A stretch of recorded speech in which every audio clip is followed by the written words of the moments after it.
बच्चों हम बात कर रहे थे कक्षा 6 की इतिहास पाठ्य पुस्तक के अध्याय संख्या 9 की, जिसके 4 भाग हमने पूर्ण कर लिए थे। वहीं उन चारों भागों में हमने बच्चों विभिन्न आयामों पर चर्चा करते हुए इस अध्याय को पूर्ण किया। वहीं बच्चों बात करें भाग संख्या 5 की, तो इसमें हम बात करेंगे इस अध्याय के जो अभ्यास प्रश्न है उनके बारे में। तो शुरू करते हैं बच्चों। पहला प्रश्न है, निम्नलिखित के उपयुक्त जोड़े बनाइए। तो बच्चों इसमें क्या करना है, इधर वाले जो ऑप्शन दिए गए हैं उनको इधर वाले ऑप्शनों से क्या करना है, सही मिलान करना है। तो देखें, दक्षिणापथ के स्वामी। तो दक्षिणापथ के स्वामी की बात करें तो बच्चों हमने देखा था कि जो सातवाहन काल के जो शासक हैं, अर्थात सातवाहन शासक, ये क्या कहलाते हैं, दक्षिणापथ के स्वामी कहलाते हैं। मुवेंदार, मुवेंदार क्या था बच्चों, दक्षिण भारत में 3 मुख्य जो शासक थे, अर्थात 3 मुख्य शासक परिवारों के लिए इस शब्द का प्रयोग होता था, जो थे चोल, चेर और पांड्य। इनके लिए क्या होता था शब्द प्रयोग बच्चों, मुवेंदार शब्द प्रयोग होता था।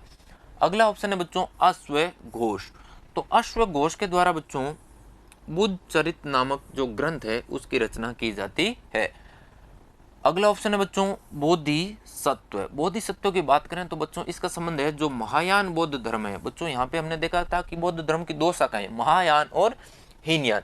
तो महायान जो बौद्ध धर्म है उसका संबंध है बोधिसत्व से।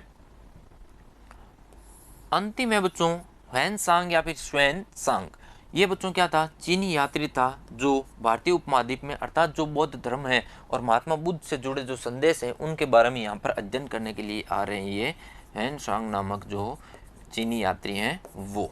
अगला प्रश्न है बच्चों प्रश्न संख्या 2, राजा सिल्क रूट पर अपना नियंत्रण क्यों कायम रखना चाहते थे।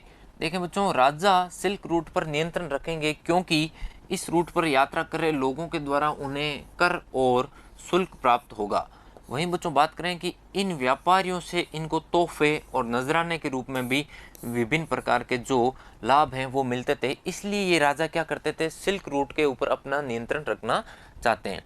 प्रश्न संख्या 3 की बात करें तो व्यापार और व्यापारिक रास्तों के बारे में जानने के लिए इतिहासकार किन किन साक्ष्यों का उपयोग करते हैं। तो देखें बच्चों कि व्यापार और व्यापारिक रास्तों के बारे में जानकारी प्राप्त करने के लिए इतिहासकारों के द्वारा किन किन साक्ष्यों को उपयोग में लिया जा रहा है वो देखें कि इतिहासकार विभिन्न क्षेत्रों में पाए गए जो विदेशी सिक्के हैं, विदेशी वस्तुएं और ये जो बस्तियां हैं विदेशी, इनके अध्ययन के द्वारा ये बता सकते हैं कि यहाँ पर किन किन क्षेत्रों से व्यापार होता था और किन किन वस्तुओं का व्यापार होता था।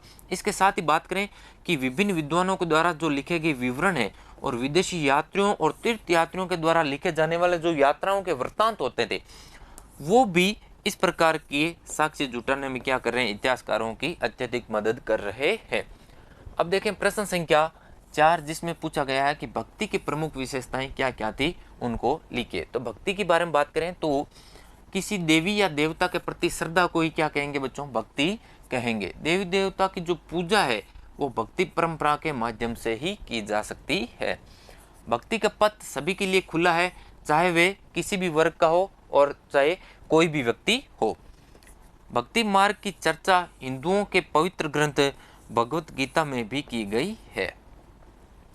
भक्ति मार्ग अपनाने वाले लोग आडंबर और पूजा पाठ के बजाय क्या करेंगे बच्चों, ईश्वर के प्रति लगन और व्यक्तिगत पूजा पर क्या देते हैं, जोर देते हैं। भक्ति मार्ग अपनाने वालों का ये मानना है कि अगर अपने आराध्य देवी देवताओं को सच्चे मन से पूजा करें तो वह उसी रूप में दर्शन देंगे जिस रूप में हम उन्हें देखना चाहते हैं। भक्ति परंपरा ने चित्रकला, शिल्प कला, स्थापत्य कला, इन सभी के माध्यम से अभिव्यक्ति की प्रेरणा दी है। तो हमने देखा कि इन विभिन्न बिंदुओं के माध्यम से देखा कि जो भक्ति परंपरा और भक्ति परंपरा की कौन कौन सी विशेषताएं हो सकती है उनके बारे में। प्रश्न संख्या 5, चीनी तीर्थयात्री भारत क्यों आए उनका कारण हमें बताना है। चीनी तीर्थयात्रियों की बात करें तो बच्चों ह्वेनसांग है, फायान है, ये तीर्थयात्री यहाँ पर आ रहे हैं क्यों, क्योंकि ये बुद्ध के जीवन से जुड़ी जगह और प्रसिद्ध मठों को देखने के लिए क्या आए थे, भारत आए थे। और इनमें से कुछ यहाँ के प्रसिद्ध जो विश्वविद्यालय हैं उनमें पढ़ना भी चाहते थे, इसलिए ये लोग क्या कर रहे हैं, भारत की ओर आ रहे हैं। प्रश्न संख्या 6, साधारण लोगों का भक्ति के प्रति आकर्षित होने का कौन सा कारण होगा। भक्ति के प्रति अब जो साधारण लोग हैं वो किस प्रकार से आकर्षित हो रहे हैं उनके बारे में देखें कि देवी देवताओं की पूजा भक्ति परंपरा के माध्यम से हो रही है। यह एक सरल मार्ग था। भक्ति का पथ सभी के लिए क्या था बच्चों, खुला था। इसमें कोई भी वर्ग का व्यक्ति शामिल हो सकता था।